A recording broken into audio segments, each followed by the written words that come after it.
Halo guys, balik lagi sama Andrew dari Bursa Kamera Profesional. Sekarang balik lagi sama Mas Gatu di series kita belajar nyetrik.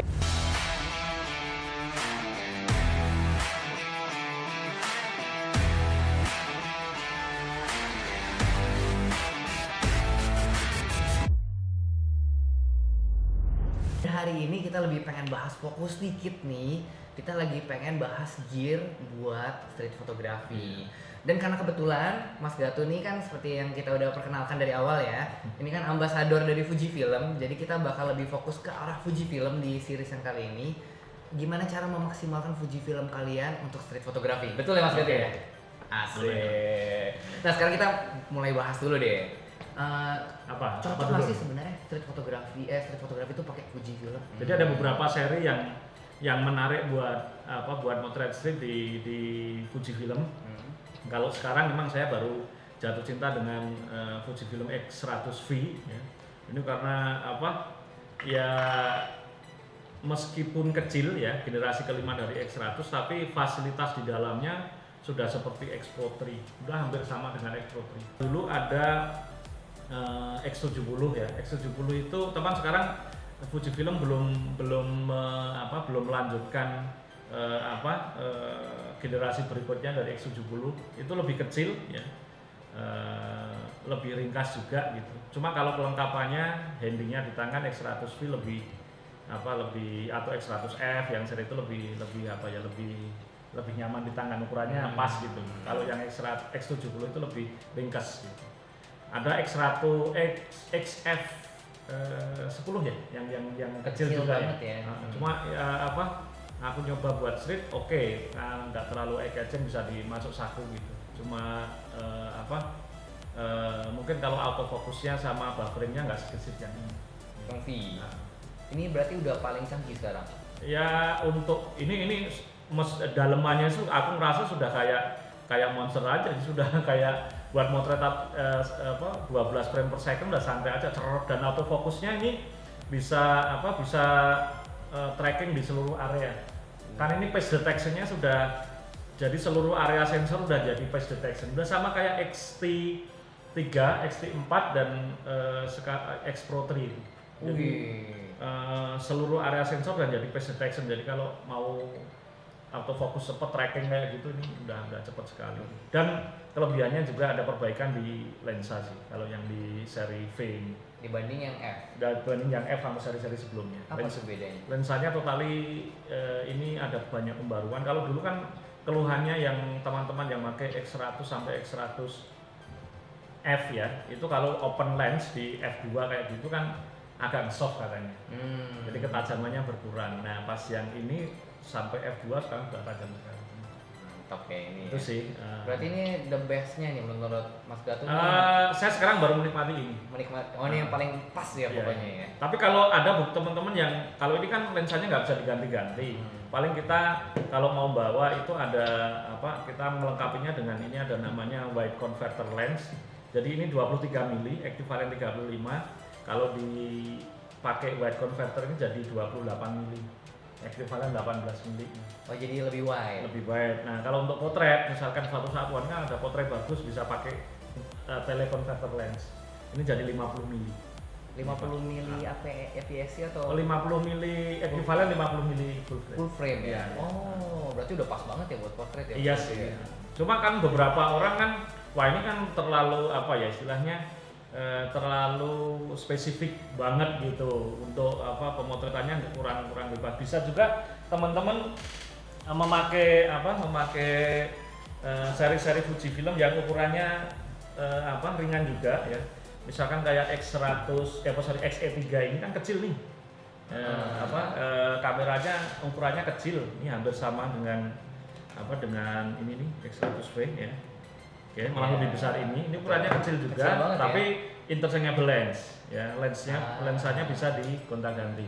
Nah saya menyarankan kalau pakai kayak XE3 atau mungkin XT30 itu juga bisa. XT20 kan ukurannya kecil juga, nanti lensanya pasangannya 23 mili f2, itu juga ukurannya kan kecil nih. Kalau yang yang f1,4 kan gede itu. Iya betul. Gede ya. Dan ini kelebihannya weather resistant.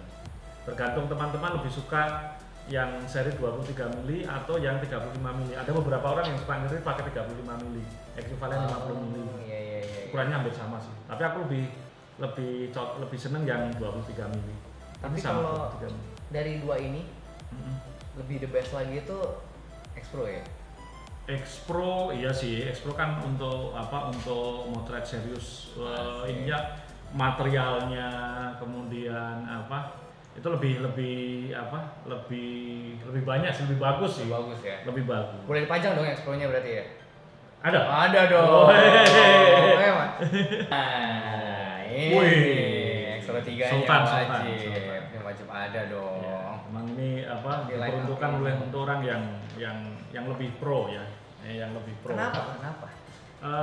Ya karena X Pro 3 memang didesain untuk orang-orang yang dalam tanda petik tertentu lah itunya taste-nya terhadap kamera gitu kan. Ini makanya desainnya juga ini benar-benar dibuat kayak retro zaman analog dulu ya.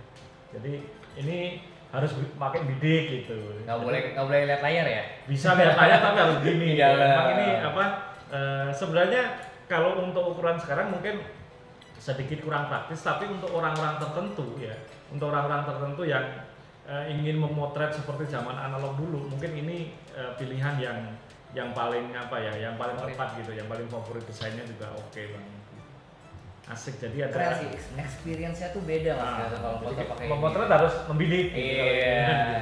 Habis motret nggak boleh lihat hasil langsung. Iya. Bisa sih, tapi bisa dibuat lebih repot gitu. Iya.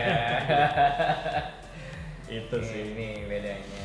Ukurannya ya kan lebih gede gitu. Nah ini udah ada 3 ini ya sebenarnya ya. Nah, pilihan lensanya tuh apa sih buat nyetrit sekarang maksudnya tuh?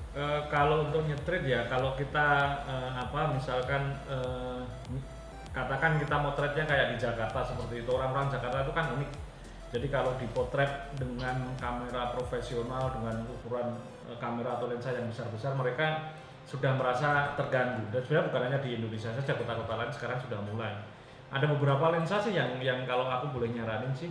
Pertama 23 mili ya.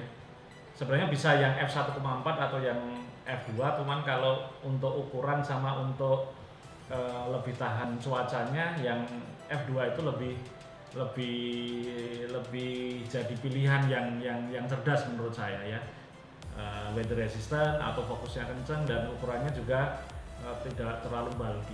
Jadi ada yang f23 23 mili f2, 35 mili f2, sama satu lagi kalau yang suka motret di gang-gang sempit kayak di misalkan kita kan sering ya gang-gang sempit di Jakarta itu di Tanah Abang, belakang Tanah Abang, gang-gang itu kan sempit banget gitu. Kalau ada orang lewat kita motret dari samping 23 mili itu seringkali merasa terlalu terlalu kurang lebar gitu kan. Nah itu biasanya ada pilihan lagi yang 16 mili f2,8 itu juga jadi satu pilihan bijak juga. Jadi 3 lensa itu kalau aku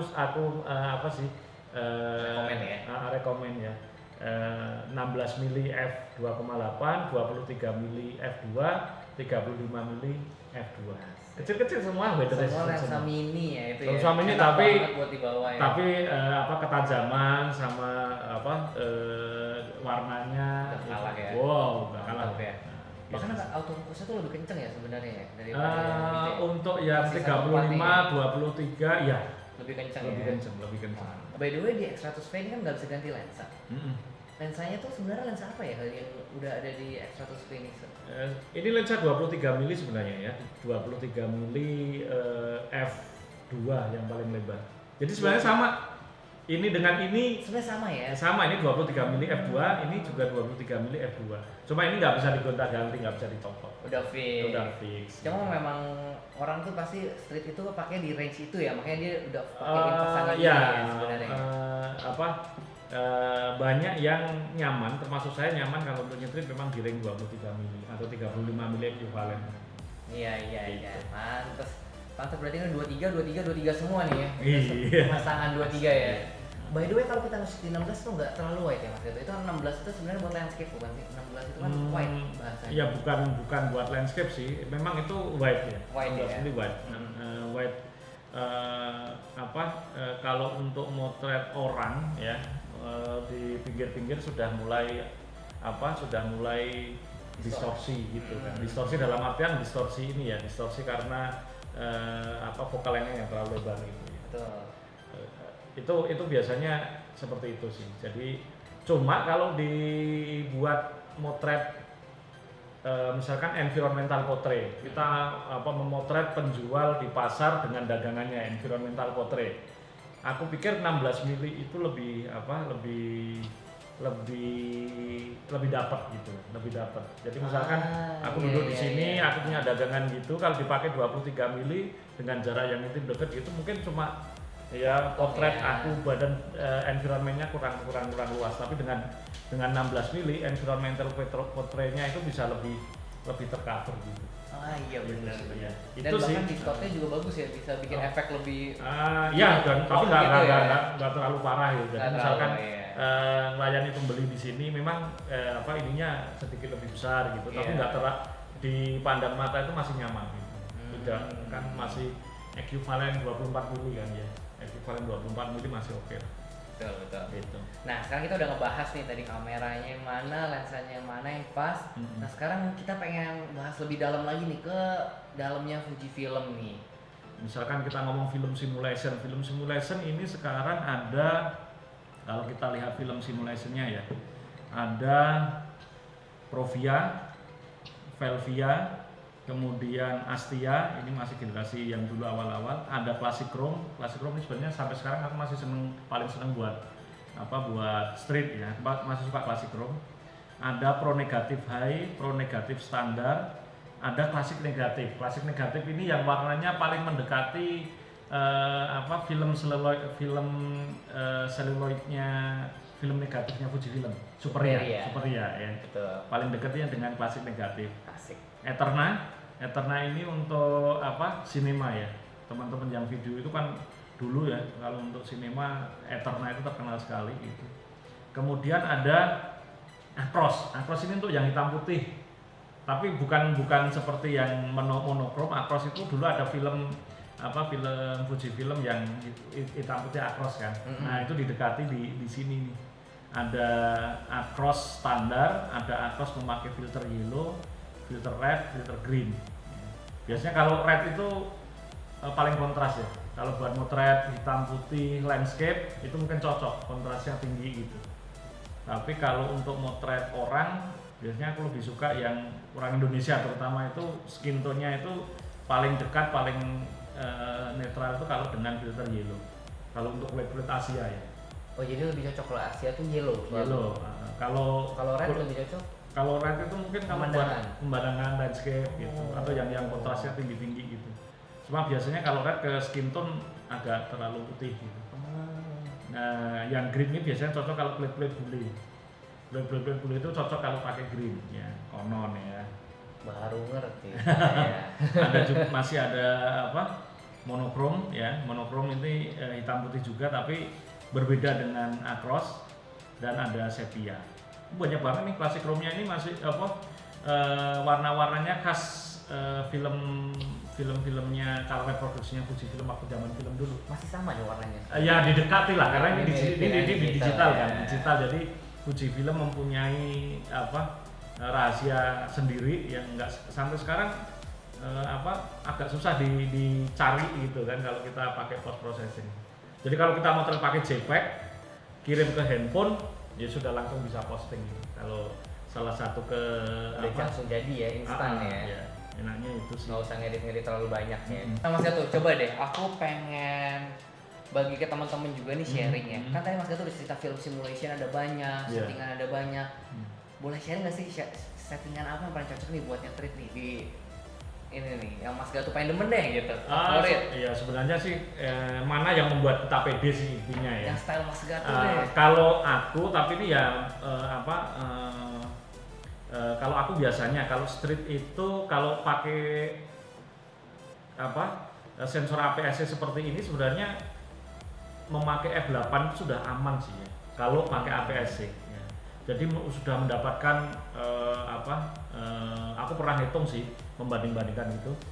Ini mungkin sekitar kalau titik terdekatnya itu sekitar 2 meter, itu titik terjauhnya sekitar 20-an meter. Itu udah aman banget ya. Aman banget Iya, lah ya. nggak Jadi mungkin, apapun yang terjadi di antara 2 meter sampai 20 meter itu akan ada di area ruang ketajaman. Wah. Ini pakai f8. Nah, kalau pakai full frame itu amannya f11. Aku ngecek ruang ketajaman yang tercipta itu menurut aku untuk street amannya di f11. Oke.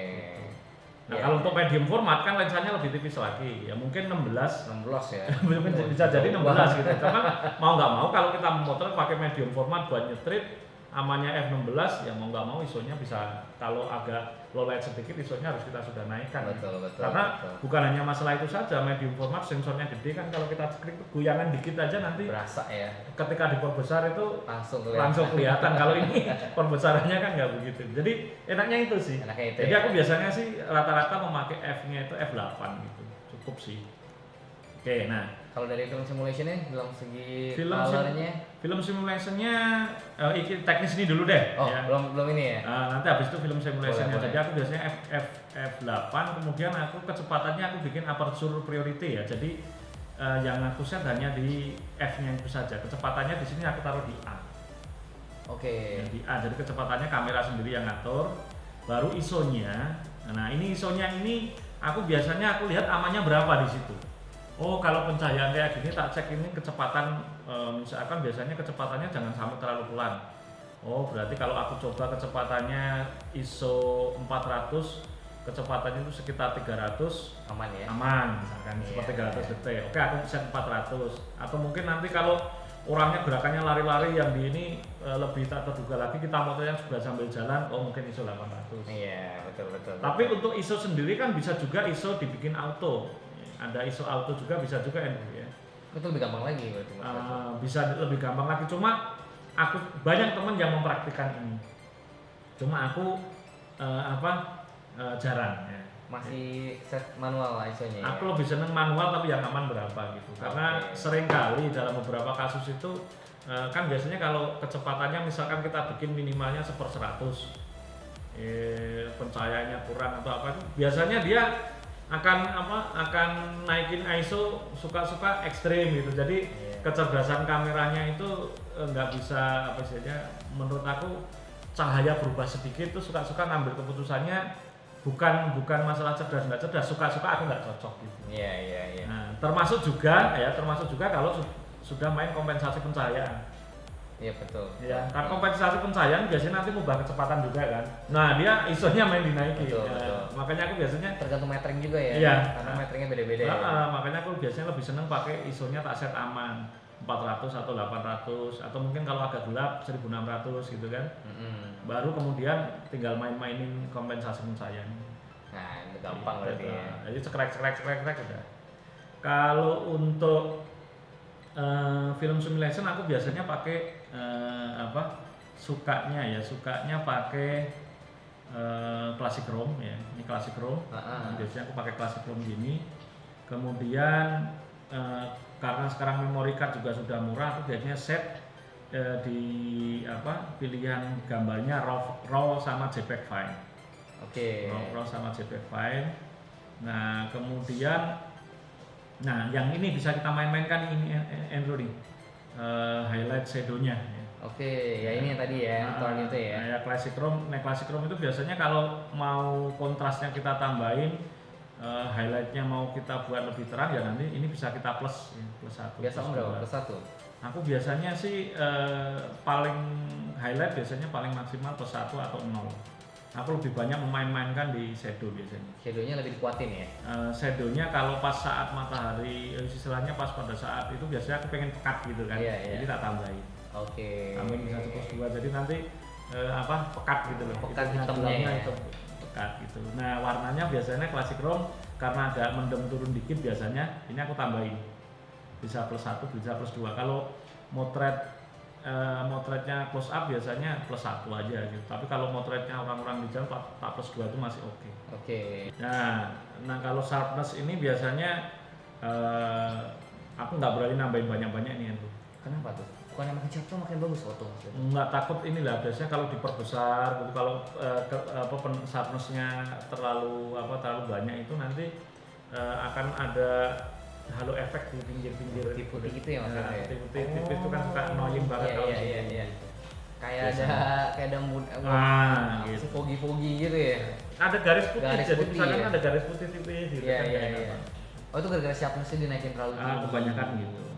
Biasa Aku maksudnya biasa berapa? 0 biasanya 0, Nol ya? atau paling +1 lah, paling +1. Oh iya iya Gitu. iya iya. White balance biasanya auto, aku udah aman sama ininya Fuji gitu. Udah.